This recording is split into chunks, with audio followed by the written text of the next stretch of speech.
Good evening, cheeseheads, and welcome to the Callers. Well, we're not in the Callers Cave tonight. We're in the Callers Study. This is where I do my business, my work, piano in the background, Buzz Armstrong on the wall, and HG here with me tonight. HG, how is Vienna, and how are you, my friend? Vienna's doing all right. I'm doing great because it's half term this week, so I'm off for another week and a bit. Austrian National Day on Monday, so everyone's getting ready to celebrate by staying at home and wearing their lederhosen and their dirndls and all the things that Austria is known for. But yeah, life's all right. I've got a question. Have you got a lederhosen? I don't have lederhosen, no. It's Why? I don't know if it counts as cultural appropriation, but I don't really want to wear lederhosen. There's some traditional clothing that would be all right, but lederhosen isn't one of them. Well, I mean, that's interesting. I can imagine you in some sort of, it's basically like shorts. Is it like a sort of braces? Yeah, I mean, they're full gear, leather chaps, shorts, right? Leather chaps, and stockings. Maybe they're comfortable, but they're expensive, and my waist is still expanding, so I don't really see much point right now. But yeah, look, the check shirts are okay, and the kind of leather patches and the woolen kind of winter clothing is good. And I guess we'd be getting ready for like the Viennese version of Oktoberfest. Obviously, that's not going to happen this year, so it's but it's a good look, just not really me. So here's my question for you: if Spurs won the league, and I know it's a very big if, and I know I've called it because I've put my money where my mouth is and put a bet down on it, would you go out and buy a Leverkusen and do some sort of, I don't know, isolated dance in the middle of Austria by the Opera House? In a similar way to Mr. Jolly jumped in the harbour, he's laid down the marker, the gauntlet to you. Could you do something like that in some Lederhosen? I don't really know what the equivalent would be, but look, you're not going to see me in lederhosen. There's probably going to be some kind of Austrian version of jumping in the Sydney harbour that I could probably do in Vienna. But like, if Spurs win the league, and that's a sentence that I don't even like saying, I want to be in England when this happens. I mean, I know you can't really predict that, but yeah, like the idea of doing it here with a bunch of people who have no idea why you're celebrating and just don't get it, I don't think I want that. I mean, it felt like a safe move to make because Spurs were never ever going to win the league, so you can go and live in a different country, it doesn't matter. But if we win the league, I want to be with my family. I want to be with the people that made me a Spurs fan. I want to be with people who get it. I don't want to be with Austrians. I mean, I love them, but no, it would be a bit of a buzzkill for sure. And as an added bonus to that, obviously, if you're over in England, you could come see the Caller and Franco and all the other favourites from the pod. What could be better than that? There was me thinking that Spurs winning the league would be good by itself. I now need another motivation for it to happen. But yeah, no, obviously I met Franco in Barcelona, for the game out there. But I've not met anyone else. So it would be fun. Jolly would come over, you'd imagine too, if he's willing to spend the amount of money he spent to go to Madrid for the Champions League final. Yeah, we won't say the number, but the amount of money he did. Yeah, you'd think a trip to North London. Why not? As long as COVID's out the way. I mean, it would be very Spurs if we won it, and then, kind of like Liverpool couldn't really celebrate it. But I don't even want to mention the T word. Like, can we just win? Can we win a home game first? Well, I mean, look, I think we need to do that, obviously. But first up, we've got Burnley away. They haven't started well. HG, what are your thoughts on Burnley? And yes, I know it's northern. Yes, I know they like pie, chips and gravy. But what else do we know about them? I know that we don't usually do particularly well up there. Was it last year? It was a 1-1, and the year before we lost when it was that was kind of the start of Pochettino's downfall. I think that game when he had an argument with Mike Dean, and everything went pretty bad. But Yeah, Burnley, they're an old school 4-4-2. They make life difficult for you. They, try to pump the ball long. I guess a cold, wet Monday night would suit them more than us. So it's never an easy game, but we need to trust in our ability. And yeah, we know that if we play their game, we'll probably lose. Yeah. But we've got to be strong. We've got to be physical, and we've got the quality to then hurt them if we can do that. So yeah, it's always a fun game, but we're Spurs. Like, we know that these teams with a bit less quality, if I can say that, they know how to get in our faces, and that's how you beat us. I mean, it's really no different to the famous lads. It's Tottenham. However, we had a soft underbelly for too long, and people took advantage. However, last season, if I remember rightly, Burnley was one of Jose's, was it his second game in charge, third game in charge, and we beat them 5, didn't we? I think we beat them 5-0, 5-1. Son scored that wonder goal, didn't he? So it's not always the case that we just roll over and die against these teams, I suppose, is my point. Yeah, I know, but that was also at home, and we scored a wonder goal or two. I mean, that always helps against Burnley. If you can get ahead, then that changes their game plan and therefore makes it more easy for you. But yeah, we don't want to go a goal behind. I think we did that, as I said, 2 seasons ago. We went a goal behind. Last year we went a goal behind and brought it back. If you get the first goal against Burnley, then life becomes a lot easier. But yeah, I'm just excited to see us play. Like, this is the good thing. Like, we all know that we've got a capable squad that can win any game, and I think we believe we have a manager that will pick the right players for the right situation. We're not going to see the same 11, so it's nice. I mean, I'm not confident going into the game, but I guess I'm more confident than I would have been if we just trotted the same 11 out week in, week out.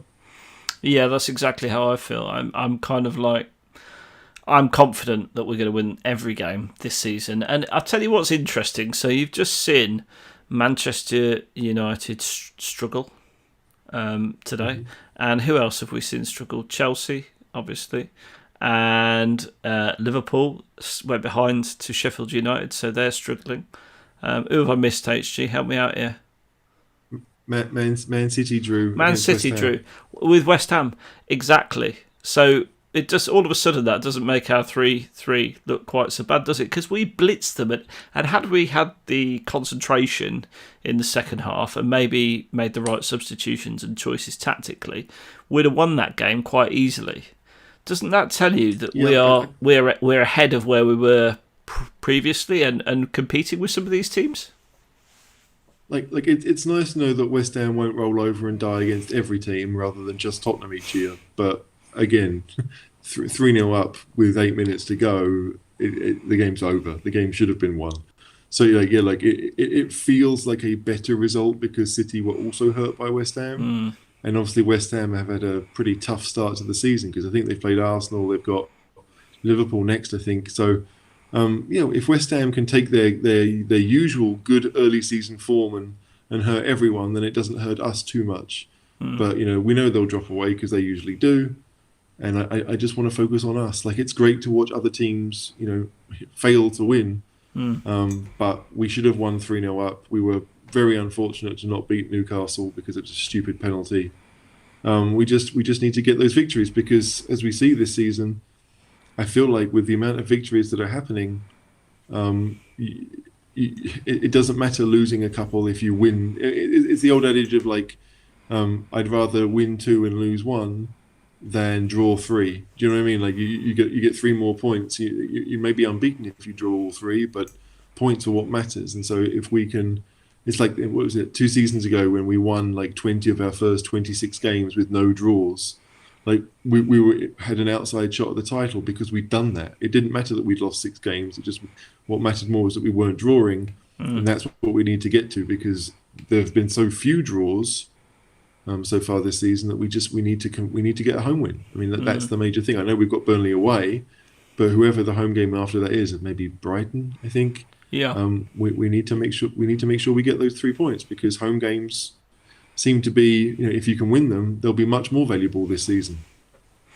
I see that Liverpool have just taken the lead 2-1. Diego Jota with the goal. Surprised he's even on the pitch, if I'm perfectly honest. But so that's positive for them. But the other big 6 teams have dropped lots of points as well as us. So I suppose although we've had those 2 games where we should have got max points, should have had 6 points, got 2 points, we're actually not in bad nick at all when you look at the league table if we win at Burnley. And I understand it is a big if. But, we would be contenders because who are our next 2 games after that against HG? Is it Brighton, one of them or something? We've got Brighton coming up. Yeah. I know that after the next international break is when we start playing the better teams. We've got Man City and Liverpool and others, maybe Chelsea as well. I'm not sure exactly, but yeah, it's the same Mourinho adage of one game at a time. We all look ahead and think this should be a victory, this could be a victory, but we should know better. This is Spurs. It's only really those 2 seasons under Pochettino where we were winning games that we all thought we should, and now suddenly everyone's expecting it, and it won't work like that. That was the outlier. We have to expect. We need to focus on each individual game. It's a cliche, but I really think it needs to be adhered to because if you get ahead of yourself, you'll get bitten. Michael Zeng saying, hello, Coys, come on you Spurs. Hi, Michael. Good evening. Thanks for joining the caller and HG. If you've got any questions for us or anyone who's watching the broadcast has got any questions for us, please drop them in the comments box and we will absolutely get to them during the course of the show. Just to answer the question, next 3 fixtures, Burnley away, Brighton at home, West Brom away. What you would like to think is that's 9 points there for the taking, and that would put us, I would think, within 3 points of top of the league if we win those 3. Yeah, you'd have to think if you win those 3, you'll be close to top 4 because our goal difference is already pretty good compared to a lot of the teams around us. That those 2 huge away victories mean our goal difference is great, and we've got 15 goals in 5 games. Is not to be sniffed at. It's just we haven't really used those goals to the best of our advantage. Scoring 6 at United was great, but I'd have swapped 2 of those for another 2 against West Ham or for another 2 against Newcastle just to guarantee those points. But we have such ability to score that it feels almost like Aussie Ardiles. If we can score more than the opposition, and if it's 4-3 every week, then that's great. But we all know that the easiest way to a victory is to make sure you don't concede. So we have to focus on our defence. But those 3 games, definitely winnable. I mean, West Brom always make life difficult for us as well. We never really beat them. So you can look at those. Brighton at home, I think we won that game last season, but barely. It was a Christmas I was game. there. Yeah, it was right at the last minute. I seem to remember. Was it Ericsson out just outside the box? Scored, or that might have been was that maybe the the season before. Yeah. But it's just it's been Brighton. They should have beaten Man United and were unlucky not to. Yeah, it's a different Brighton to Brighton we've seen in previous years, isn't it? Because Chris Hughton Brighton would just defend for 90 minutes, hump it forward and try and get something from a set piece, whereas this Brighton actually play attacking, dynamic football, the kind of thing you'd want to watch if you're a supporter. Exactly. So that might make it easier for us, but at the same token, they're gonna make it. Well, they're gonna have more skill about them, and we need to make sure that we can stop them. Don't drink from the bottle. Don't drink from the bottle. You're better than that.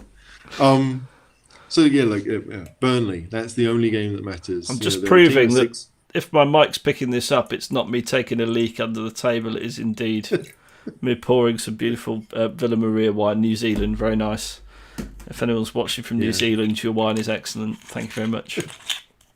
The caller approves. We are not sponsored. We are not sponsored by Villa Maria, but we wouldn't mind if we were. So, I mean, if they want to put it out there, I'll take it. In fact, we'll take payment in cases of wine. That's absolutely fine. No problem at all with that. What do you think the lineup's going to be then for Burnley? Obviously, Vinicius made his debut Thursday night. We'll come back and talk about him in a minute. But what do you think the likely lineup's going to be against Burnley? Who are we going to see rested? Who are we going to see the first team? It's interesting, I thought, that both our attack-minded central midfielders and Dembele and Lo Celso were on the bench for that fixture. Could it be that we're going to finally see both of them in a starting 11? I think we might, to be honest. Like I think that the and we say this even last season, fullbacks will be a decision. We know that Reguilon is probably better than Davis in certain respects, but Aurier and his pace might be more useful for a Monday night game. But yeah, that right wing slot is probably the one that's most open. Bale started there midweek. I suspect, I don't know, Lamela could be used, Lo Celso could even be used out there. And it might be that you could have Højbjerg and Sissoko sit deep with kind of Dombele in there too, and then Lo Celso kind of wide right.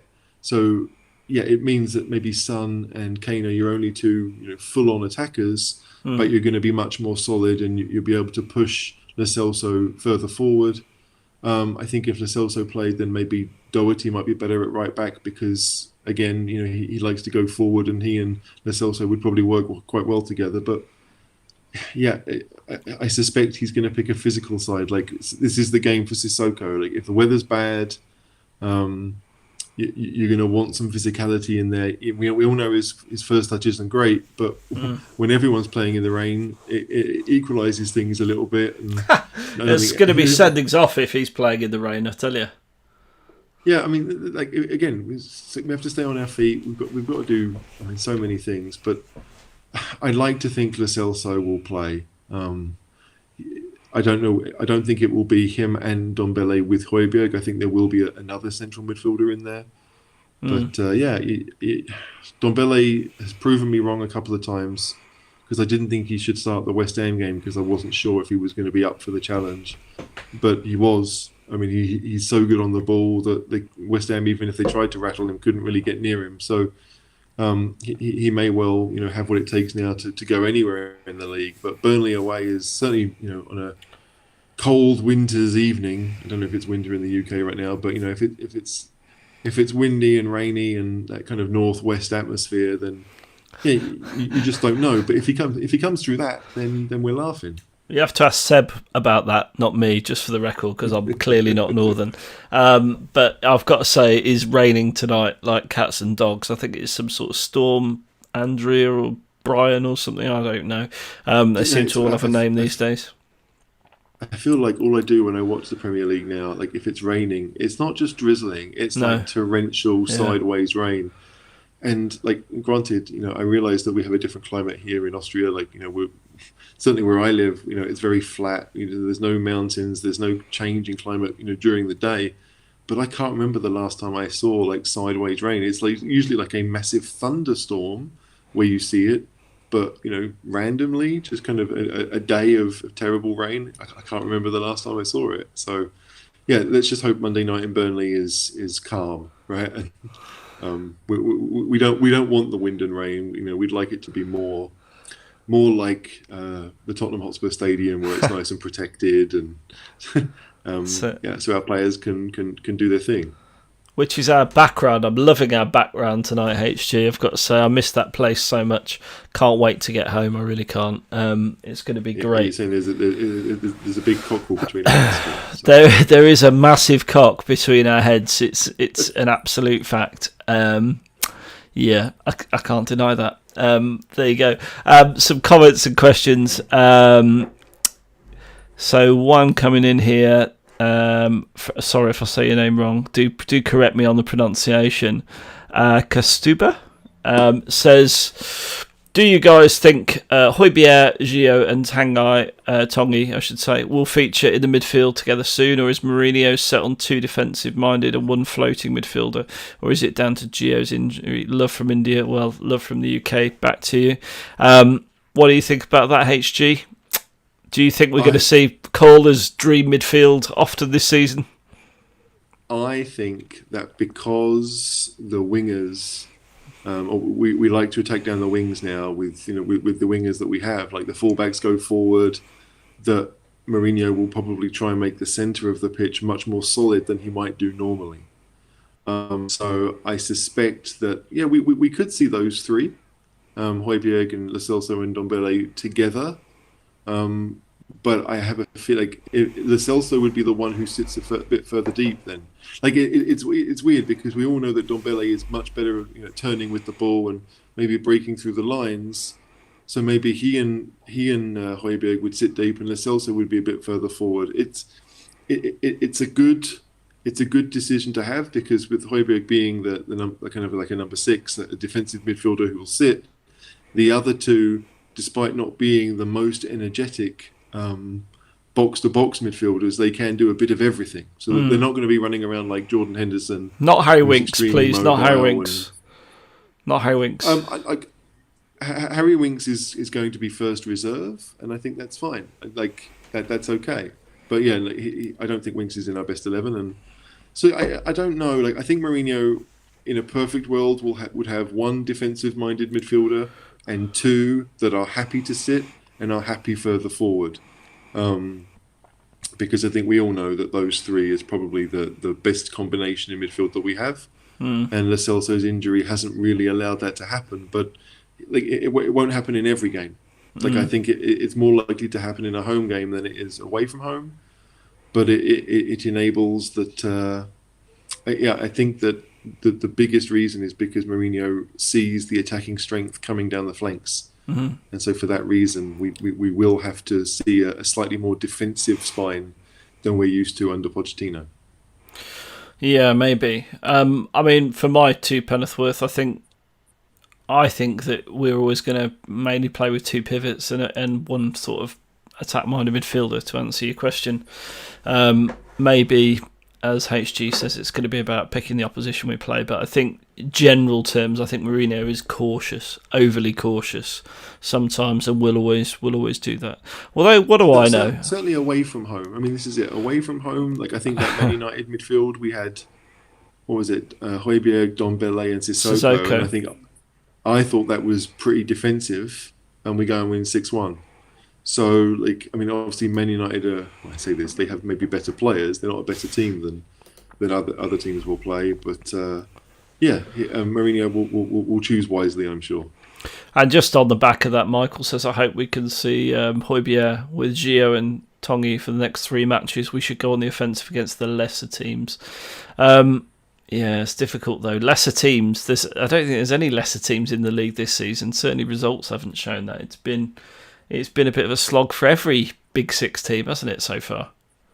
Yeah, I mean, I think like we can do that if our fullbacks are quite defensive, right? So if Davis is on one side and maybe Aurier sits deep on the other, then you can probably get away with having 2 wide players and a number 10 to help Harry Kane or whoever the main striker is. But I don't know if Mourinho really sees that happening. But if we're going to be more attacking in midfield, then there has to be a balance at the back, and probably the defenders will.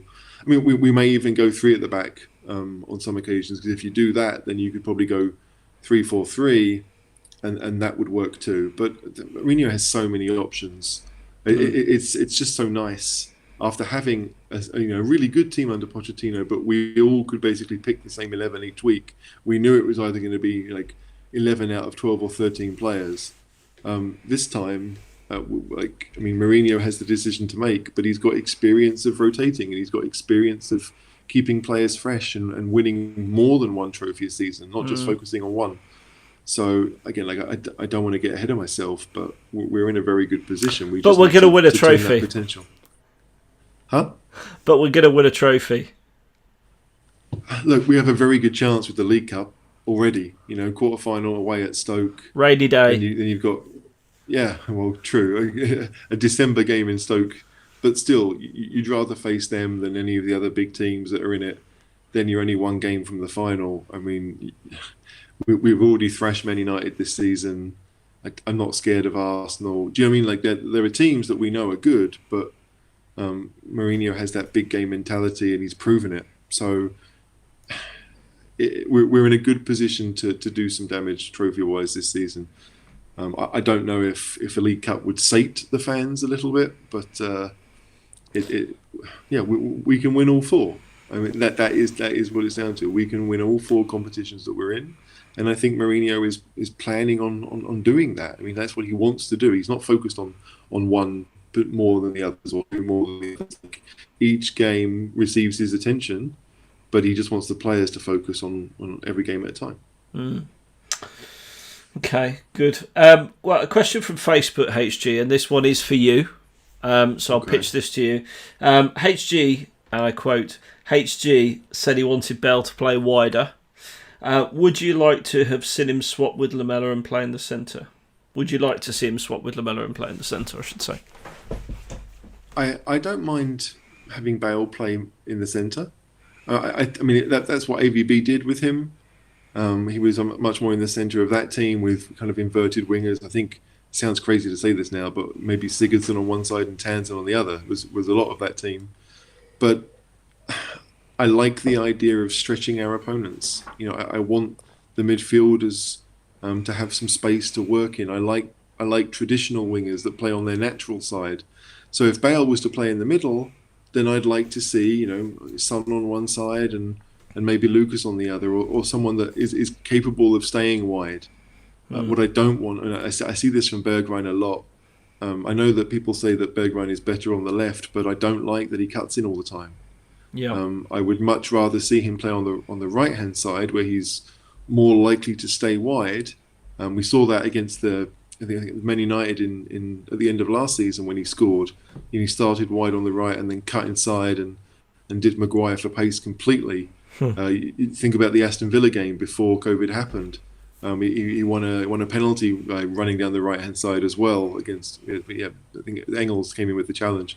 So I have a feeling that Bergwijn might be better on the right hand side, but I don't really mind where Bale plays as long as he stays. If he's out wide, he needs to start wide, because I think in midweek he got the ball far too centrally. I mean, we all know what he wants to do, what he's capable of doing, which is cut inside and scoring from 20, 25 yards.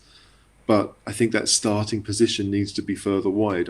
There's no point him getting the ball kind of in line with the 18-yard box. He needs to be closer to the touchline. So Lamela, to me, has to play more central because I think he's probably best there. But Lamela is your wall pass. It needs to be one touch to a teammate, and when he does that, he is a useful player. But I don't want to see him out wide for the same reason. He'd cut inside too much and get in other players' way. So with Bale, it's slightly different because he's got so much more talent that you know he can find the bottom corner or top corner. His shooting ability is insane. But if Bale does play wide, he needs to stay on that touchline. Would you start him against Burnley then? Bale, no. Because it's cold and northern. He might get kicked. If I'm honest, I've been a little bit disappointed with him. I know he was injured for a month, but I mean, it looks like he's been injured for 5. I know he's not played football really, apart from that game and a bit for Wales. I think you might be being a little bit harsh. Hang on, I'm not letting that slide. I'm absolutely not letting that slide. The guy's played 400 or so minutes in 2020, and nothing recently, until obviously he's a couple of games for Spurs. So I think we might be expecting a little bit much of him, maybe, without letting him get match fit. I was expecting more than what I've seen, absolutely, right? But because if he's that unfit, I mean, he's looked really unfit. Then he's a sub. He shouldn't really be starting. We've got so many options. I know it's Bale, and HG has left me, which is interesting. Hopefully, we can invite him back and get back in the studio. HG, come back to me. He was just about to go on a full rant about Lamela and Bale and how Bale's a better player, but he's not doing the business. And he's gone. So I've just invited him back into the room. I didn't think it was a bad question, Michael. Here he comes. Hello, Here he comes. He's back. What happened? Did someone dial Vienna or something? I don't know, but it just cut out. So maybe I'm being harsh on Bale, but he's not looked massively interested. I don't know. So I wouldn't start him against Burnley. He may not even be one of the options I'd want off the bench either, if I'm honest. I have been disappointed. Like I wasn't expecting him to score a hat trick, but I was expecting more than what I've seen. Well, I think you've got to give him time, and I think that there's every chance he will become match fit very soon, and I think he will be tearing defences to pieces. That's what I reckon. Yeah, I hope so in the future. But this is it. Like if it's going to take him this amount of time, maybe give him the next few weeks to focus on that, right? And then so he might start a Europa game. But the league, it's not as if we're desperate for it. We do have a lot of options to play, and he wants to play down the right-hand side. And I've said that Bergwijn probably looks better out there. Lucas can play out there. Lamela can play out there. We're not, we don't need him as much as maybe we want him to be that person. We don't necessarily need him right now. So look, I hope, we've all thought about the front three of Son, Kane, and Bale being the best in the league. But if Bale looked as disinterested or as leggy as he has done, then we need to focus on winning the games, which means playing the players that are more match fit or more fit even. I'm not even sure it's a case of match fit. I think it's just fitness. He's lacking terribly. Michael agrees with you, I guess, saying, I know Bale isn't quite match fit, but do you think he's still willing to chase the ball when we lose possession? I'm afraid we might have a prima donna mentality. He might have a prima donna mentality. I'm not sure about that. I think everyone's being a little bit harsh on Bale, and it might just be that I'm blinded by the fact that he's one of my favourite Tottenham players of all time. But you've seen it before and you'll see it again. Players take time. He's had a little injury. He's been playing more golf than football lately. He's got to build his match fitness up. You can't expect miracles. And let's face it, you saw what he could do against West Ham. He can burst. He's still got the pace. He can burst through a couple of people. And on another day, he sticks that in the back of the net. Yeah, I mean, and that's just it. Like, are you willing to carry someone who's a bit of a passenger because they're capable of doing that? I mean, that's the question that Mourinho has to ask himself. I don't know if we need to be answering that question right now because of the options we have. So, I see where Michael's coming from. There have been times where I thought that Bale has lost out and kind of jogged back into position rather than sprinted to make an effort. I don't think he's a prima donna, but if there are physical limitations, then he needs to work on those, and we can't expect him to chase back in that respect. Maybe that's another reason why we're playing three central midfielders. I don't know. But I do see where Michael's coming from, absolutely. Well, Elena's also joining us, and she says it's difficult as he doesn't deserve to start games, but to get the best out of him as quick as possible, he needs to start games.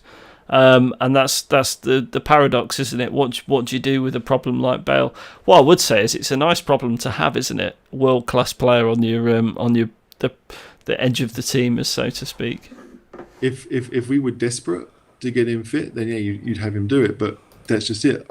I don't know if we are desperate. We scored 6 at Man United without him. We scored 5 at Southampton without him. You might just say that was Son and Kane, but that's still true. So Bale, let him play those Europa League games. I mean, I was clear when we signed him. I wanted him to play. I wanted him to start.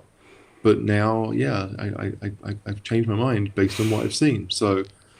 He can start. The good thing with Europa League games would usually be every 2 weeks, but now with a shortened season, they're every Thursday night. So he can play 3 games. He can play once a week, and it doesn't necessarily matter. He can start against Antwerp on Thursday night. He can start the following week against Ludogorets, and so he's still getting a game every week, and he'll come back quite quickly. So. Yeah, I do understand where she's coming from, and I agree with it. But we don't need those games to be Premier League ones. Jason Lyle says, had he scored that mazy run to win the West Ham game, well, I think we'd have been 4-0 or 4-1 up at the time. Would we be worried then? It's a fair comment, isn't it? It is. I probably would have been. I mean, it's easy for me to say that. He should have scored, right? And so, yes, It's unfortunate that he didn't, but he should have. And so that again makes you think, well, if he's not on it to the level that he should be, then then let's make sure that he isn't playing those, or he isn't the first option. Because again, so many. That's the crazy thing. Like if everyone is fit, to me, you want your attacking players to have at least a threat of scoring, right? And so that does mean that Bale comes in ahead of maybe others. But if Vinicius is going to be your first, certainly on the bench, and you've maybe got a spot for one or two maximum, then you're going to want someone maybe like Bergwijn who can play in all positions. Hasn't scored too many for us, but certainly has scored important goals for us. It's a tough decision to make. Like if we had 9 subs, like I wish we did. If we hadn't, then Bale would be on the bench every game, and you wouldn't have to worry about it. I can't believe you could even consider not having Bale on the bench. So would you have him on the bench against Burnley? Depending on who's fit, but yeah, probably I would. Yeah, probably I would, because he is capable of doing something extraordinary. But like I wouldn't start him in the game, and then you have to think about like if the Celso is the one who kind of plays in that wide right position for me, then again, if Sissoko's starting and you need a goal, you take Sissoko off, you put Lo Celso back there, and then you can bring on Bale or Lucas or whatever, and you'd probably go with Bale because he is capable of scoring.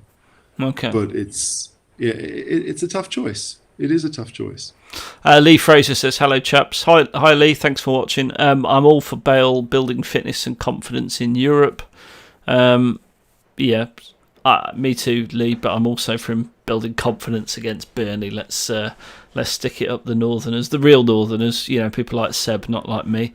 And Jason Lyle, just to close off the Bale debate, when was the last time he played 2 to 3 games in a row?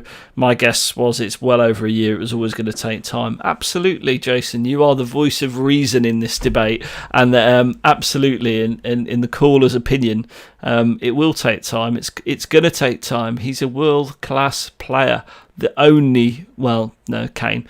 There's 2 world-class players in our squad. One is Kane, one is Bale. Man, you're saying that Son is not world-class. You know my feelings on Son. You're going to be hated for that, mate. You're going to be hated in North Korea. With you. Listen, Son, I'm willing to accept his world-class if he could do it for a season. He's world-class in flashes. That's what I would say with Son. Great player. Don't get me wrong, and he'd be in the team all day long. But he does it in flashes. He doesn't do it consistently. And until he takes the easy chances, he can't be considered world-class. However, the way he started this season, I'm eating my words. Yeah, it's a good problem to have, discussing whether our players are world-class or not, right? For a long time, it was whether they were Premier League class or not. So, it is a nice problem. It's an unusual problem to have. That's what it is, HG.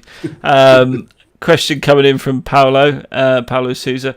What did you make of Lucas Moura's performance on Thursday? I was shocked at how threatening he looked when he moved to the right. HG probably wasn't shocked. Probably more surprised we haven't done it before. I know you want to say something. Go. I have said this from the start. Lucas Moura is a right winger, a traditional right winger. He's not a second striker. He's not a left winger. You start him on the touchline and you watch him go. We all talk about that game in Amsterdam when he was amazing. If you look at those goals, every single one came from movement on the right-hand side, right? The first one did, where he came in and got on Dele's little through ball. And obviously, it was a long ball forward from Danny Rose that he got to first by running from the touchline. The last one, again, moving in from the right-hand side. That is his game. He looked so much more comfortable on the right-hand side. I mean, I said it in my conclusions. Lucas did more, certainly did more in 10 minutes than Bale had done in an hour. That's what I said. You did. He looked, that's his home. That's where he should be playing. So and Brazil's his home. Yeah, and Brendan lives with him. But yeah, so I thought Lucas looked much better on the right hand side, but I've been saying it for 2 years, so I wasn't that shocked. I mean, I'm glad that Paulo was, but I wasn't. I was just pleasantly surprised he offered an attacking threat and looked potent going forward, because in previous matches he's just looked workmanlike. Because he runs into trouble. Like if he starts every time, no brain. No But brain. if you take, this whole kind of 3-2-4-1 system that Mourinho tried to play last year with, pushing Aurier up to the right wing, Aurier's taking more a spot. That's where Lucas should be. And so Lucas has been moved inside suddenly to the teeth of the defence. He can't use his pace. He's got nowhere to go. So he ends up moving inside, which of course is to where even more defenders are, and he loses the ball. It's a But he has got hard work. He's got an engine, hasn't he? And he does press well. He works generally. for the team, absolutely. He definitely works for the team. But if you want to see, his pace is his main asset, right? And so you need any player with pace needs to have space to run into. That's how Bale made his name, was running down the wing and taking players on for pace and being quick in over 10, 15 yards. Lucas has that ability. We've just never seen him do it. Like, Lucas, in theory, should be kind of what Aaron Lennon used to be. Oh God! The speedster down the right with slightly questionable delivery. Ineffective. The thing is, like, we talk about Lennon being ineffective. He was a massive part of that team because he provided the width on the right that Bale had on the left, and it gave Van der Vaart space to work in the middle. Like, you don't have to have 11 world-class players to have a world-class team, but you do need to have a system that allows those players to perform that role. And Lucas's role is that winger to me. He is very much a traditional winger. Look, he's capable of cutting inside and finding the corner with his left foot, but his main attribute is his speed. And that means taking fullbacks on around the outside. And just, I don't know, it frustrates me a lot to find out that he's never really done that for Spurs, because he's always been asked to do something else. I should like do two fingers every time you moan about Lamella. I'd be drunk in no time, although that hasn't even started now. Started yet. So Zara Lewis says, hello Zara, nice of you to join us. Some decent results for us so far this weekend. If we could get a win on Monday, things will look so much brighter in the league side of things. Absolutely. Next three games, I don't know if you missed the start of the show, the next three games are crucial. Should be 9 points for me. Burnley. Who else did I say, HG? We've got Burnley. Brighton and West Brom. I mean, if there ever was a gift from the gods, that should be it. Those three matches. We've had a nice start to the season, or should have done on paper. I know we've dropped points. Everyone's dropped points. But then it gets a lot harder. Then we've got back-to-back Man City, Chelsea, Arsenal and Crystal Palace, and then Liverpool and Leicester. So the games come thick and fast, and I think we've got to get the points on the board early doors. If we do, and they're dropping points, all of a sudden the pressure is all on them when they play us. Whereas we've always talked about, I mean, we had this before we got into the Champions League. We always had to play those Europa League Thursday, Sunday games. And that usually meant we were playing catch-up, that teams had already played on the Saturday and we had to match what they'd done. Last week, we had an opportunity to take advantage and we failed. This week, we're probably going to have a similar opportunity. I think Arsenal have to play Leicester. That's not going to be an easy game. So, yeah, I know I have to cheer on Brendan, but still. But yeah, so like, when you think about that, it's... Yeah, we need 3 points. Like, it's great that other teams are dropping points, but if we don't take advantage, then we're just going to regret it. And like we that season when we finished second, we regretted a few early draws at home early on in the season. We can't do it. We need to take advantage. We have to be strong enough to do that. I believe we are, but until we do it, it's just belief. It's not based on anything. No, it's more hope than belief, right? Because I think we can, and I believe we can, but there's no proof, right? Absolutely. Zara also says, I won't hear bad words about Aaron Lennon. Loved him back in the day. I remember how desperately bad we looked around 2006 when he was out injured. Look, Aaron was a good player in his day in terms of his pace. It was just... He's the classic winger, flying winger, who would get to the byline and then not know what to do with the ball. all the pace in the world. And I think he's been a good player for us, Aaron Lennon, wasn't he? He was great. I'll always remember him in the San Siro. That was a great game when he laid it on to score. And then, several other games that season, he was fantastic, I thought. But he played, 8-9 seasons for us? Yeah, he yeah. Was pretty much signed him for £1 million. £1 million from Leeds, I think it was. So, yeah, and I mean, the Burnley game is almost the Aaron Lennon derby because that's where he was last season, right? So, nobody has anything against Lennon, right? Because he was a massive part of the team. It's like having a go at Lennon is like having a go at Alan Hutton. I mean, Alan Hutton wasn't a great player, but he was part of the team that last won a trophy. So, do you know what I mean? Let that sink in. Let that sink in. That's thing what we had at right Redknapp, back. The Scottish Cafu. The thing about Redknapp is that he had a balanced team. It was balanced going forward. It was balanced left and right. It was a balanced side. And Lennon was a massive part of that. And like we're almost fortunate that I think it was Wayne Routledge that got injured on his debut that season, and that's what gave Lennon Wayne a chance. Routledge, yeah, of course it was, yeah. So I think we signed both that summer, and Routledge got injured first game of the season, and Lennon came in and had the job for most of 10 years. So I remember two flying wingers. Anyone who plays for Spurs for that amount of time is a good player. Much respect and love. And he's suffered a lot from mental health issues as well over the last few years. So, yeah, much love to Aaron Lennon. Nicholas Svensson, great name, reminds me of Sven-Göran Eriksson, says, greetings from Sweden, guys. Sweden. The Delhi situation is getting bad for him. This is why I brought this comment up, HG, because I thought you could offer some insight and... well, not necessarily insight, but you'll certainly have an opinion on it. Delhi's situation is getting bad for him. When he can't make the Europa League team, he's got to do something drastic to improve form. Yeah, discuss. Discuss. It is a shame that Delhi hasn't made. Well, I mean, again, it's only been one Europa League game, really. I mean, I know he started the game out in Macedonia, I think, but still, yeah, like. If we're going to play a number 10, which we did, it was Lamela on Thursday night, and that would be Delhi's spot in the team. I don't think Lamela played particularly well, if I'm honest. So that Delhi might get a chance against Antwerp. But yeah, like if in Delhi's case, if it's going to be one start every 2 weeks, he's got a decision to make for himself as to whether he wants to continue that for the season. I think he will for this season because we have a deep squad and he understands that no one is going to play the amount of games that they used to. Like Højbjerg seems to be the only one who might possibly do that.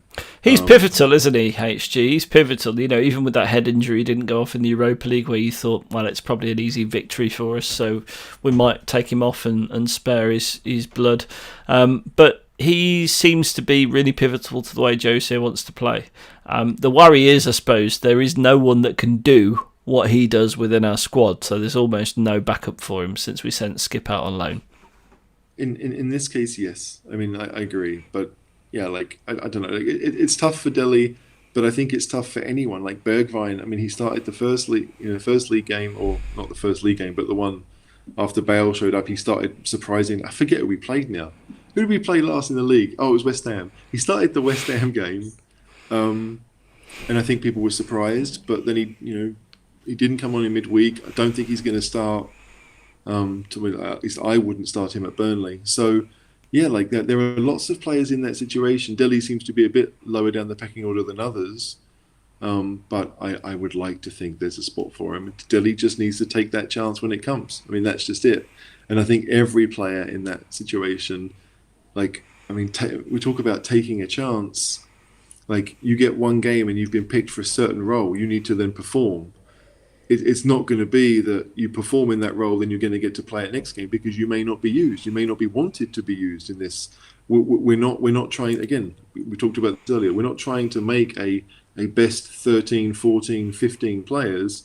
Mourinho is going to pick an 11 based on who he wants, who he thinks is right for that game. And then your chance off the bench might be down to if you're in form or not. So it's tough for Delhi because I love him. I think he's a great player, and I think that a lot of his issues have come from the club's issues over the last few years, not really from him. He looked great pre-season.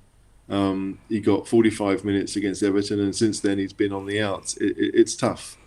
But yeah, I definitely think there's a really good player there. He just needs to take those chances when they come. For me, it's with Delhi. It's about where does he fit into the side, because we don't play the same way that we did when he was getting in the team every week.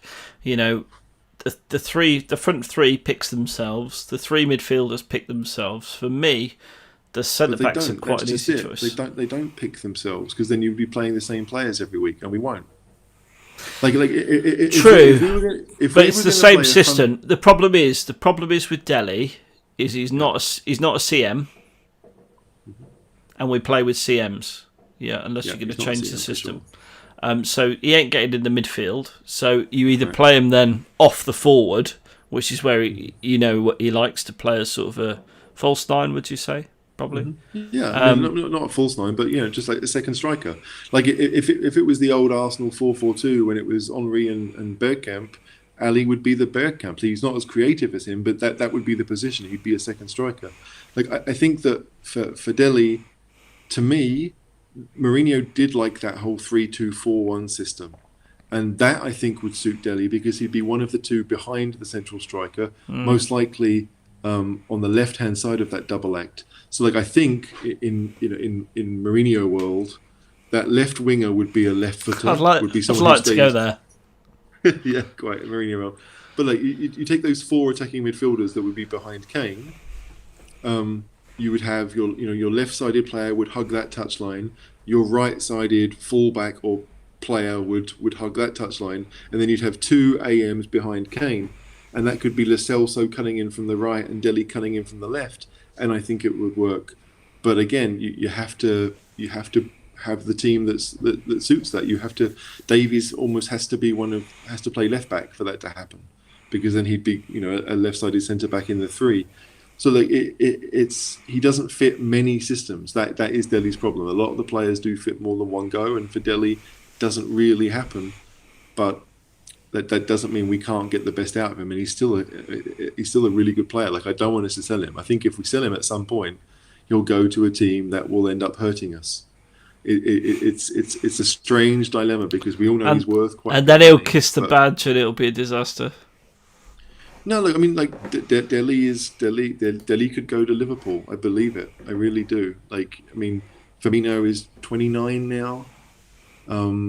He's not a great goal scorer, really, Firmino. So I could see Delhi going there. But I think the only way he goes there is if we sell him abroad, and then he gives up after 6 months. Absolutely, yeah. Yeah. What you might see from Eriksen. I mean, that's just it. Eriksen's struggling in Italy. He may get a move back to the Premier League or somewhere else, but if he goes back to the Premier League, it won't be to us, and so he'll come back and probably haunt us. That could happen with Delhi too. But yeah, I mean, we could sit here for an hour discussing players that maybe aren't in the 18 against Burnley, and there'll be a number of them who are good players that won't be in it. You have to hope that when injuries come, and they will, that we've got a deep squad, and then it will be Delhi's turn to maybe play 2 or 3 games in a row. Who knows? Who knows, indeed. More comments. Caroline Flint saying hi. How you doing, Caroline? Hope you're having a good evening this evening. I guess Match of the Day hasn't started yet, so that's why we've got so many people watching this lovely show. It's good. It's good to have a lot of interaction with the fans. Personally, I think that me and you have got a bit more going for us than Shearer and Jenas, maybe. I don't know. Nicholas, I've spoke to Nicholas already. Nick Dorman says massive game against Burnley. They'll want to turn it into a scrap, but we're capable of blowing them off the park. Absolutely, Nick, we are. And we are going to. I'm convinced of it. And Bale's going to have a stunner, despite the fact HG doesn't want to start him. But we'll come back to HG's starting lineup in a minute. Greg Anderson says, what do you think we need to make us nailed-on contenders? I think we need one quality centre-back and a defensive midfielder, a way to become genuine contenders. What do you think, HG? What would make us nailed-on title contenders? Another injury to a Man City player? No, look, I think for us it's tough, because we're so well stocked. We talked about maybe having a backup for Højbjerg. Like, I wonder if it's possible that we recall Skip in January. I mean, He's I don't playing know if it is well. possible. He's playing well, by the way. He's playing well, but I mean, if we're talking first 11, then I think a left-footed centre back would still be up there. That would be a lovely thing to have. I think nailed on contenders. Are we that already? I don't know. Like, if we can't see ourselves as nailed on contenders with the squad that we have, I don't know what we need. Do you know what I mean? It's like, you can look at the squad and think, okay, a left-sided centre-back would be useful. A second defensive midfielder might be useful. But, I mean, we watched Man United win trophy after trophy with people like John O'Shea and Park Ji-sung as valuable members of the squad who came in and did a job. Darren Fletcher. There you go. So there are a number of players that, like in a perfect world, there are probably some players I would like to see, but I don't know if maybe a left-footed winger would be nice, because if Bale's not going to play out there, we don't have anyone with a left foot. I don't think that's an essential part of the squad. So the question, just to go back, the question is, what would make us nailed on contenders? I think we already are, if I'm honest. Oh, that is fighting talk, HG. I thought you said don't mention the T word. Yeah, no, I'm not mentioning the T word. But like, if you don't believe that you're... Well, you're mentioning the C word. Well, yeah, I mean... Not the Mourinho C word either, just for the record. I said at the start of the season that I saw us finishing third, right? Because I thought that there are three really good managers in the Premier League. I mean, I discounted Ancelotti, but, I didn't think Everton's squad were good enough at the time. But... There are three really good managers in the Premier League, and I think Liverpool, City, and us have them. We saw today with the Man United Chelsea game that you can have really good ingredients, but if the manager doesn't know what to do with it, you get boring, and that game's boring. You got to know how to bake a cake. Yeah. So look, I mean, contenders. Like, I thought we were contenders for top four with the way things are going, in the season the way it is. Yeah, like I don't want to talk about it, but yeah, like if one game at a time. But yeah, we can do it, absolutely. We'd be foolish to not think it's possible. I believe that. We would be absolutely foolish to not think it's possible this season. But we just need to think about each individual game and not about May. We're nowhere near May yet. So, Greg, I would say just because HG's gone off on a tangent. He does that sometimes. I think we need a quality standout centre back, a Van Dijk, but with a knee that is intact in one piece right now. Defensive midfielder, yeah, I don't think that's critical. I think HG's right about Skip. I think he could come back and take the place. I think he's the future. I don't think we need anything else. I don't think we need anything else. I think our right backs are good enough. Our left back is good enough. Notice I say left back. Our centre backs are not good enough. That's where the issue lies. I think our midfield is good. Maybe the only thing I'd add is someone, dare I say it, like Eriksen, who can pick a lock, should be good from a set piece.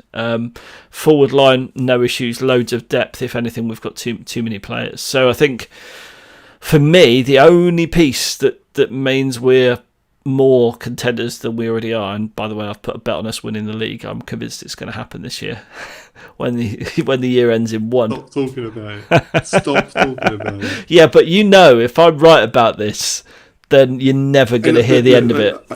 Of course, but I'll be extremely happy. Like, I don't want to talk about it because I don't want to jinx it, right? It's not that I don't think it will happen. It's that I want us to be in a position in February or March where we've got 10 games to go. If we're there or thereabouts with 10 games left, I will talk about it all the time, and I'll be thinking about the various fixtures we have ahead of us. Having said that, even then it will be one game at a time. We can't get away from that. Like, and I know we're all dreaming. We're seeing teams dropping points, and we're realizing that they're not as strong as they were. I think Man City, Aguero went off injured today, so they've got no central striker now because Gabriel Jesus is already injured. Jesus, God. That's a massive. The angel Gabriel. That is a massive opportunity, and we've got so much strength that one injury, unless it's Højbjerg, really, one injury shouldn't kill us. No. Like if we had to play a Premier League game with Davinson Sanchez and Ben Davis at centre back, I would still like our chances. I Yeah. would. So yes, like in a perfect world, we'd love to have the next Paolo Maldini come in for a nice cheap fee.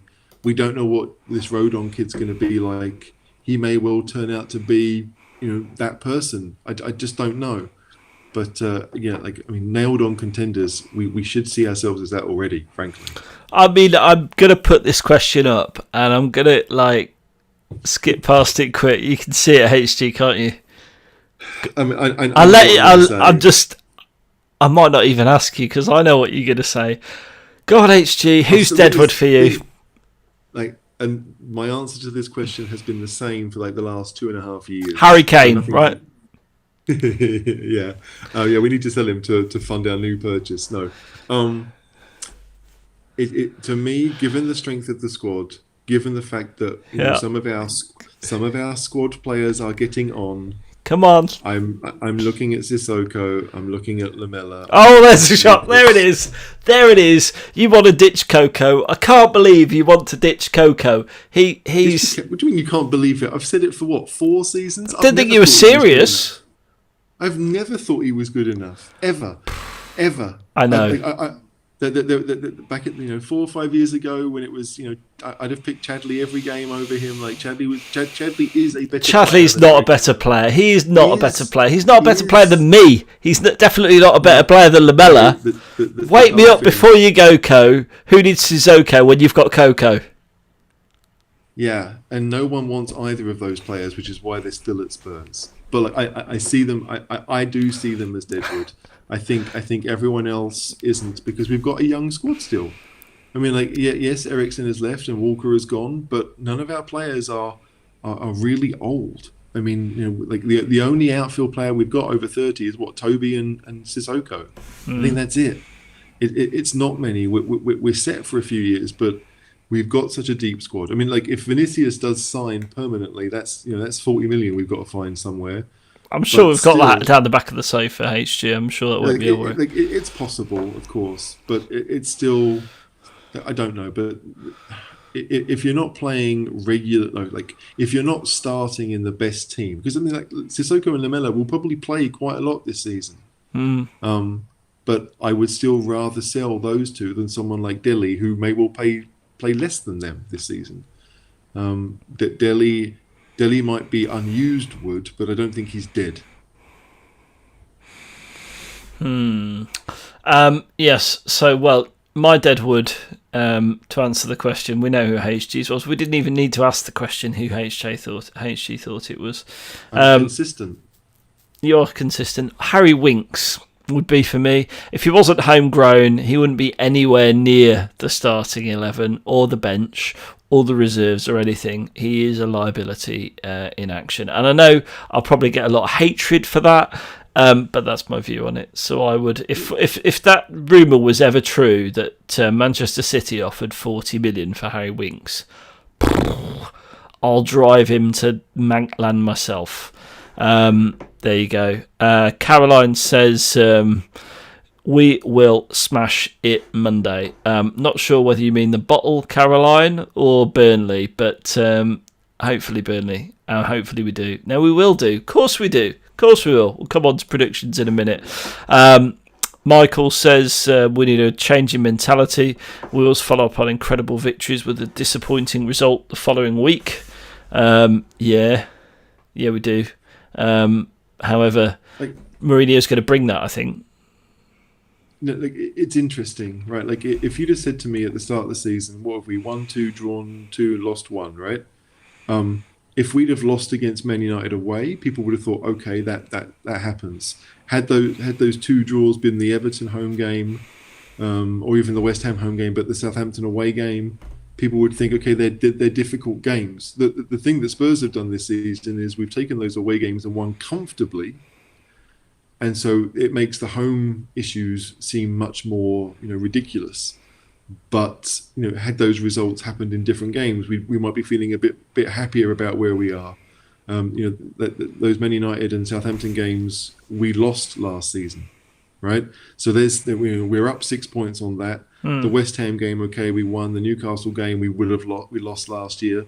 So we may well even be up on a game-to-game basis than we were last season. I'm not really sure the numbers, but there's not much difference there. So like as much as it's annoying, I mean, you're 3-0 up, 82 minutes, you win that game. You're still not over it, are you? You're still not over it. Not. I mean, I've forgotten about it because I want to focus on Monday night. I want, we can't really talk about it or think about it for too long. We have to think forward. But if it comes down to the end of the season and we're 4 points, behind, then you're right. Those 2 early games are going to come back and haunt us, and I don't want them to. When I started, the bottle was full. And I'm still coherent. That's the worry. As long as your daughter's still sleeping, we're okay. My daughter is. Yep, she's still sleeping. That's good. Thanks for reminding me to check on her, HG. I've got to juggle the Tesla around the drive later to get it to the charge point. Now, I'm not drink driving because obviously it's on private property, my own private drive. But I would imagine it. If I did try and get in and drive the car, it would be like a scene from The Wolf of Wall Street. If anyone's seen that, you know what I mean. So I'm going to leave it till the morning, I think. Michael, I agree. We do need a change of mentality, but Mourinho's going to bring that. It is coming, believe you me. Just out of interest, if we could get any comments, what do you think about the background? Do you like us in boxes, or do you prefer to see like full body HG and Caller? I'd love to know. I'm going to get through all of these, but they might have to go quick. Elana says, Højbjerg came through completely off my radar to become one of my favourite players at the club. Tough as nails, imposes his will, plays with a deceptive amount of technique, and a bit of a beer gut I noticed the other day as well. I think the guy's got it all. He's just an absolute lad. HG, how impressed have you been with Højbjerg? Now, when I saw him against Everton, I did say I followed the diplomatic approach and said, give him time, he needs to fit in and all the rest of it.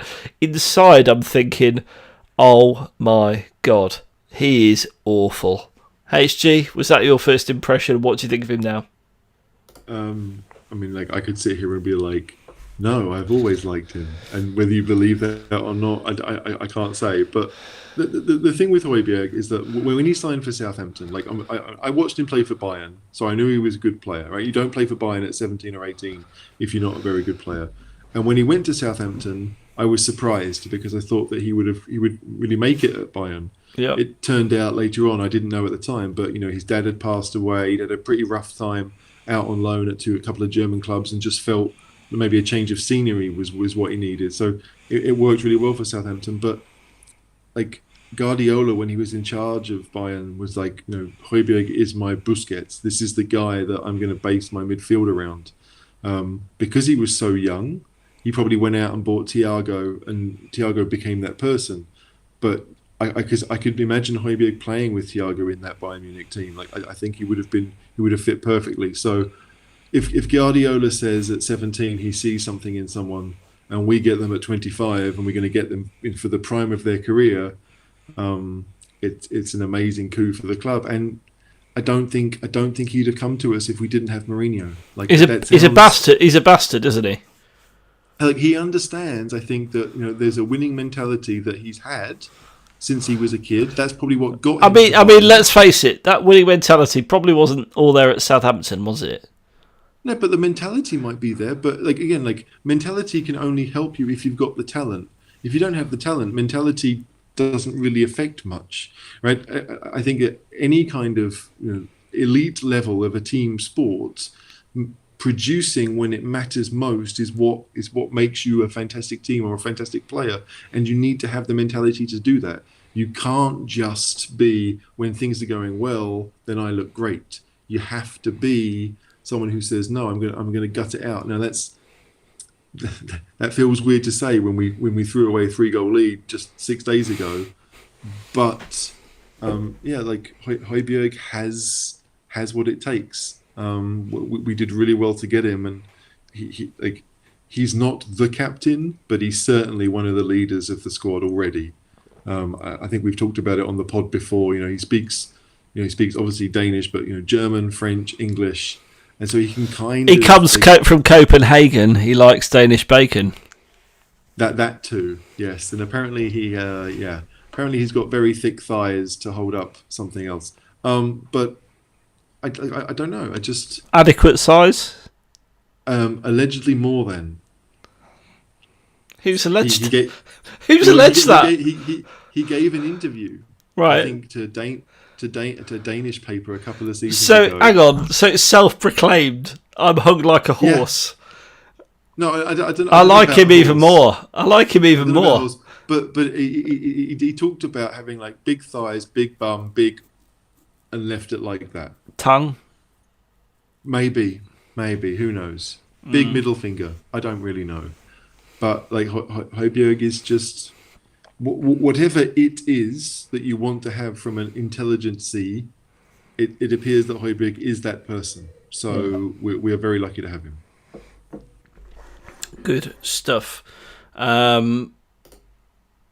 The problem with that 3-2-4-1 system mentioned by HG, as in the Everton game, was the opposition exploits the right back position because of the lopsidedness. 4-3-3 looks better.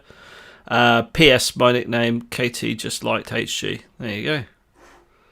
KT, there you go. I'll just use that in future, KT. I won't say KT. KT. KT. There you go.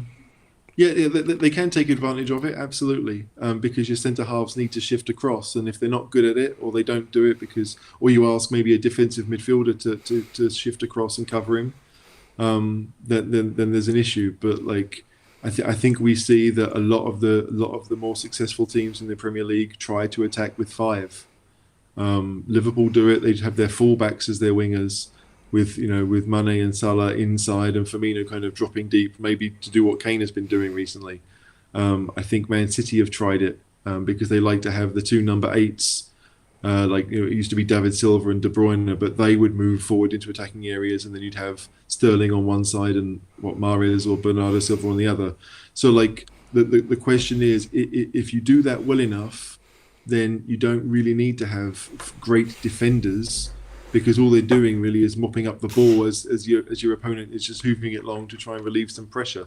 That's why Man City, to their discredit in some respects, have played Fernandinho at the back. That's why Guardiola played Mascherano as a centre back. It was more about building than it was about defending. But yeah, I don't always love that 3-2-4-1 system. I just think that you need to have players that fit the system, and when we had Aurier down the right and Lucas inside, it didn't suit either of them, right? So it feels very last season now. I don't know if we'll see it that much this year, but if we did, then that's, as I said, that's going to be the formation that we might see Dele in more. But yeah, I think right now we'll mostly play with a back four, and we'll ask our fullbacks to attack in a traditional manner. Predictions for Monday, Caroline says. Predictions, HG? Come on, give me a score. Give me your lineup while I'm at that. I've been teasing this for the last 45 minutes. Give me your lineup. I'll tell you mine if you tell me yours. All right, fair enough. Look, I haven't obviously written my post yet, but I think I would. So we're getting an exclusive. Kind of, yeah. Look, I think you go in goal, obviously. I think Reggie at left back. I would. I don't really care who plays right back, if I'm honest, but I'd probably go with Aurier. Centre back would be Toby +1. I don't know if Dyer's out. Dyer's out still, yeah. He is. So it would be interesting, Sanchez or Rodon. I don't know anything about Rodon really, but he and Toby, it could. Rodon's he's a big guy. He's 6'4". So yeah, it's a baptism of fire, but it's no more of a fire than playing Tanganga against Liverpool in January, which is what Mourinho did. So it's either Sanchez or Rodon to partner Toby. Højbjerg would sit. I'd probably go with Sissoko next to him, and then the three behind Kane would be Son and Lo Celso and Ndombele. So pretty much the same as mine then, really. Yeah, I mean, I just think that again we've seen it. Like, I don't necessarily like Dombele as a number 10. I think he's better deeper. I would rather see him break the lines from deeper, because if we can do that, then we'll be able to move forward with the ball a lot easier. Getting him to do it, 30 yards from goal instead of 50 yards from goal kind of negates the ability a little bit. But I don't know. Part of me wants to see a 4-2-3-1. I just don't think it will be that. I think it will be a relatively defensive 4-3-3, because Lo Celso playing out kind of on that right hand side. Like you're losing some pace, you're losing some attacking threat, because Lo Celso could easily play deeper. If it was Højbjerg and Dombele sitting deep with Lo Celso in front of them, then I might want to go Lucas on the right hand side. With I don't know, but like the eight or nine of the team are pretty set. It's just you have to think about Burnley a little bit, right? And so Sissoko's height would be useful. And you'll be on the review show, right? This week. Yeah, on yeah. the pod, on the podcast. Shout out to the podcast if you haven't already subscribed. Subscribe. Get it. It's on Apple Podcasts. It's on Spotify. Pretty much everything, Acast, all the big pod providers. Thousands of people listen to it now. I mean, it's wonderful that thousands of people tune in to listen to me and you bickering, HG, but there you go, that's the way it is. Bakari says, end of November and the month of December, sounds like a poet, is a true test for this club. Get through that and I might believe Spurs can win the league. I agree. Absolutely agree. The fixture list is ram full of tough matches after we get through the next three. And that is where ultimately we'll do or die. But to give ourselves a chance in all of that, we've got to win the next three games. I'm saying if we win the next three games, we can win the league. If we don't, we can't. Forget the results. It doesn't matter. Because other teams have had a lot tougher run than we have so far. And I'm saying that if we're within 2 games of top in February, then I'll start thinking it. Like every team. I mean, saying the old cliche. Everybody has to play everybody else. And yes, we've had a relatively easy start, but we've also played United away, which other teams might go there, and United might be good by that point. Who knows? So that there are so many things you just can't. With the way the season looks like going. You can't really say too much right now. This is not a normal season. It's not as if Liverpool and Man City are demolishing everyone in front of them. It's going to be every week things are going to change. So I understand what Mike Carew is saying with that run of games. Obviously, as soon as the next international period is over, we've got games every 3 days until early January. I mean, just an incredible run. So, it's all going to be about rotation and making sure that people are fit and playing the right games and ready. And that's Mourinho's thing. Like, Klopp can't do it. Klopp's never done it. He's always had the same 11 at Liverpool. And they've never really changed their style. Guardiola was the same. He's never really had to change his style. But Mourinho has done it in many different ways. And so, although I don't want to big us up too much, it's a nice position to be in because we know that he can, and that's what you want. You want like your manager to. HG, it's like I foresaw all of this a year ago when I said he was the right man for the job. Lee Fraser says in the Amazon documentary, you could tell Jose Mourinho was going to get rid of Sissoko until he found out his dressing room status. Fuck. Yes, I completely agree, Lee. That's all I can say about it. It was surprising. Like, I don't think anyone thought that Sissoko had that status. Like, I mean, you can understand, he's going to be close to the other French speakers, but you didn't think, granted, he's been at the club a while, so maybe it isn't that surprising, but he was never one of the main players. So I think we all thought of him as being more of an outsider in the squad because he wasn't playing all the time. But I bet that Mourinho and was it Sacramento were thinking he's going to be an easy one to shunt aside to kind of put our stamp on the team, but they realised they couldn't do that because he was so well liked. I mean, it's an interesting one. But yeah, I think we were all quite shocked, weren't we? Not just those two. I was gobsmacked. Absolutely gobsmacked. What else have we got? KT says, I agree with HG. Oh, don't say that. This is our best chance to challenge the Van Dijk injury, Man City and Chelsea not clicking, United in a shambles. Reggie may leave next year. If we're injury-free, we do have a shot. I don't think Reggie's going anywhere. I think he's been messed about with at Real Madrid, and I don't think he'll go back if he's happy. And it's down to him. They can't call him back if he wants to stay. So the most important thing is that he feels part of the team and doesn't want to go back to Real Madrid. Yeah, quite. And we want Zidane to stay. I mean, that's just it. So, like, if Zidane stays, he ain't going back. And, Real Madrid beat Barcelona today, so that's obviously a good result for Spurs too. And, look, he's looked amazing in his first few games. I mean, he really does look like a complete player, a complete fullback. And he's, 23, 24? I mean, he's still pretty young. So, yeah, he might leave. But, I mean, let's be honest. If we win the league, you could say that Kane might leave because he's finally done it. Do you know what I mean? Like, he can go on to the next club and feel like unencumbered by it because he was part of the team that achieved something with Spurs. You can't worry about next summer. Like, if Reguilon goes, we'll find someone else. Real Madrid will pay us, 15 million euros more than what we paid. So, as much as that's, as much as you still have to find another player, it's possible to do that. I'm sure that Jose and Mendes have got someone lined up or someone that they know of who could come in and do the same thing. So yeah, none of us want to see him go. But definitely not our head of talent spotting people, because he hates January. I hate January. No, not Shitchin. Itching for itching.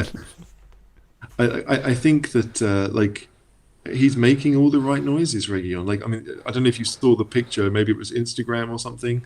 It was a picture of him sitting on his couch and he's got his Spurs pajamas on. I mean, everyone wants to see that. Like, I don't have my Spurs pajamas on. I feel like I need to get some now. Simon Burrows has. Shout out to Simon. He's got pajamas. He's got a dressing gown. He's got the lot. And that's what we need. I think HG. I think that. To be fair, I think the Cheese Room should sponsor that, but... Well, are you suggesting that we do things in our Spurs pyjamas? I don't think people want to see that. Well, on that note, Caroline says, you guys need to wear the kit. Not feeling the background, but I've been brunching. You guys need to wear the kit. So there you go, HG. This is it. Usually I'm wearing something Spurs. Tonight I'm not. Usually I'm in the man cave, but maybe not for much longer. I've got the fine piano behind me instead of the beer machine, the beer pump. Katie says background looks cool. I like the boxes. So yeah, thanks. Højbjerg is a team player, no diva traits seen from Lee Frazier, and will be the same team as Newcastle, but with Reggie at left back and Toby in place of Dyer. I think, Lee, you're probably not far wrong on that subject. Good. HG, I think we've done an hour and 22 minutes. I want to thank everybody for watching, and if you've got any final questions, bang them in the comments box now, because we're just gonna wrap up shortly. An hour and 22 minutes is a perfectly good time because we're 3-0 up. West Ham haven't scored one yet. That's 82 minutes. That is a perfect time to end it because we don't want to see Lanzini score, that fluke again. It's one of those goals that West Ham fans will talk about for the next 30 years, and the distance will go up 10 yards every time they say it. Undoubtedly. Such a lucky. Anyway, FP says I'm over it. I'm over it. You like this FP? We know who that is. General says very clear picture tonight, chaps. It's horrendous. What I'd like to say is the caller is in 4K. And there was a very funny moment where HG got stuck a while ago, where he disconnected and had to reconnect. What he probably didn't see was his face was paused while the text was going on. A bit like you are there. That's all right. Just checking, HG. Yeah, I'm here now. Yeah. I think that's it. Unless you've got anything to say, HG, do you want to wrap up? yeah, I just want to say thanks to all those people that have been watching. Thanks to everyone that reads the stuff we do, that listens to the podcast that we make.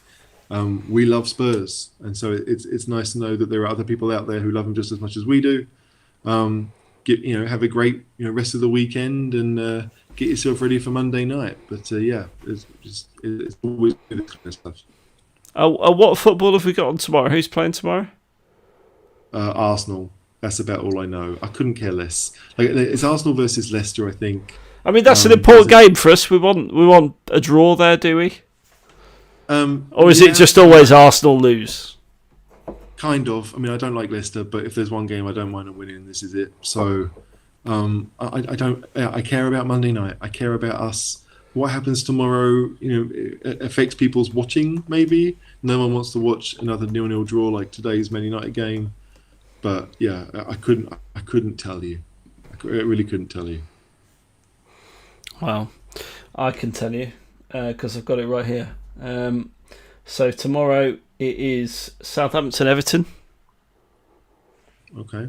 Wolverhampton Wanderers versus Newcastle United. That'll be an exciting fixture. Mm-hmm. And Arsenal Leicester, as you quite rightly say. And obviously on Monday, Brighton and Hove versus your other favourite team, West Brom, and Burnley versus Spurs. And we're not on pay-per-view, which is absolutely a good thing. Are you not? Okay. No, we're on Sky Sports. I mean, I know it doesn't affect you in Austria because you get every single one. So, look, thanks for the thanks. We're getting some thanks in the chat window. HG, we love doing them for you guys. So appreciate it. You watching and taking the time to comment and share and subscribe to us if you haven't already. Guys, have a great weekend and come on, you Spurs. Come on, you Spurs. Take care, everyone.